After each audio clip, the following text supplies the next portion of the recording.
Kabla kitu hakijazaliwa mbele, kuna kipindi cha kupikwa hapa nyuma.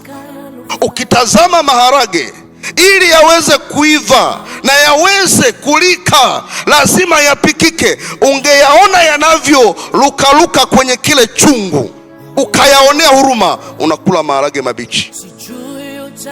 Utakula maharage mabichi. Lakini kila ukichungulia, ukiminya, halijaiva, ongeza moto.